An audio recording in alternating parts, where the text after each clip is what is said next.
Existe uma estratégia de poder que é assim tão sutil quanto eficaz, uma forma de persuadir e até neutralizar adversários sem precisar de um único confronto direto. É o famoso efeito espelho. E hoje a gente vai entender direitinho como ele funciona. Pensa só nessa situação. Você precisa convencer uma figura de autoridade, alguém com um ego considerável, de que essa pessoa está errada. Como fazer isso sem arriscar a própria posição ou, pior, criar um inimigo? Pois é, essa é a questão central que a gente vai desvendar. Bom, para começar, a gente precisa entender o que é essa ferramenta, né? Vamos definir o conceito primeiro, antes de ver tudo isso em ação através de uma história que, olha, é simplesmente fascinante. E aqui está o pulo do gato. Não se trata de mentir, mas sim de validar. A tática consiste em entrar no mundo da outra pessoa, refletir aquilo que ela acredita e, com isso, desarmá-la por completo. A pessoa baixa a guarda, porque ela sente que vocês estão alinhados, sabe? E isso abre o caminho para que os objetivos sejam alcançados sem resistência.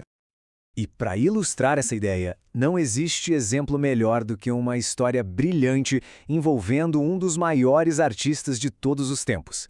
Vamos ver como Michelangelo usou o efeito espelho para, literalmente, salvar sua obra-prima.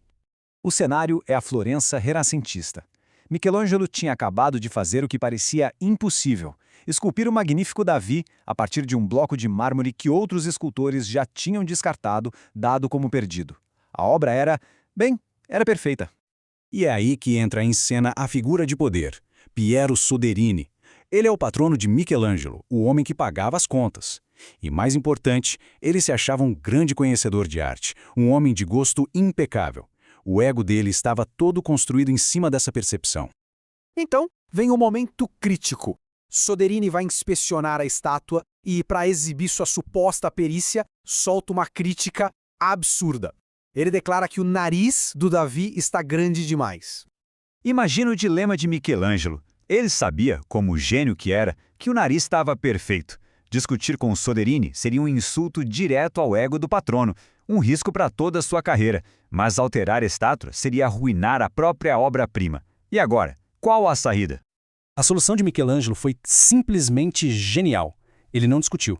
Ele concordou em silêncio, subiu no andaime, pegou as ferramentas e, com Soderini observando lá de baixo, fingiu que estava mexendo no nariz. A grande sacada é que ele secretamente deixou cair um pouco de pó de mármore que já tinha na mão.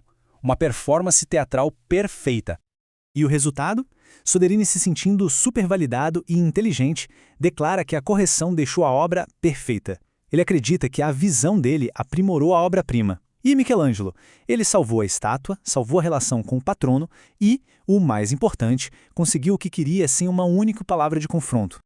Agora, vamos analisar um pouco mais a fundo por que essa estratégia foi tão, mas tão eficaz. O que exatamente Michelangelo fez de tão brilhante? A diferença na abordagem é tudo. Se confrontasse o Soderini, criaria um inimigo na certa. Mas ao espelhar a preocupação dele, Michelangelo validou o ego do patrono, transformando o potencial conflito num momento de cooperação. O objetivo foi alcançado de forma muito elegante. E aqui está o grande segredo. Michelangelo entendeu que a crítica não era sobre a arte, era sobre o status de Soderini. Ao corrigir o nariz, ele não estava consertando a estátua. Ele estava, na verdade, consertando o ego ferido do seu patrono. Ele espelhou a necessidade que Soderini tinha de se sentir superior. E essa não é uma tática isolada, viu? Anos depois, na Inglaterra, o arquiteto Sir Christopher Wren enfrentou um dilema bem parecido. Um prefeito, com medo que o segundo andar de um prédio fosse desabar, exigiu colunas de suporte extras. O detalhe? Wren sabia que elas eram totalmente desnecessárias. Em vez de discutir, Wren construiu as colunas. O que o prefeito nunca soube é que elas paravam a poucos centímetros do teto. Era uma ilusão. O medo do político foi espelhado com uma solução visual. Com isso, ele se sentiu seguro, e a integridade arquitetônica do projeto ficou intacta, preservada. Certo. O que essas histórias todas nos ensinam? Como a gente pode aplicar esse poder de reflexão no nosso dia a dia? Resumindo os pontos principais, a essência é validar a perspectiva da outra pessoa, focando no ego que está por trás do argumento. Uma pequena ação que faz o outro se sentir inteligente pode poupar a imensa energia de uma discussão inútil. No fim, trata-se de escolher as batalhas com sabedoria.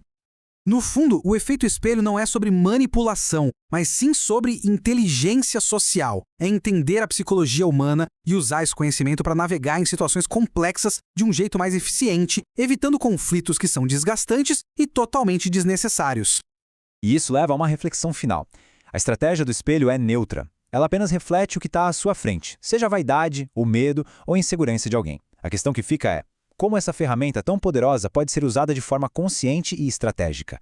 A escolha de como agir, no fim das contas, é sempre individual.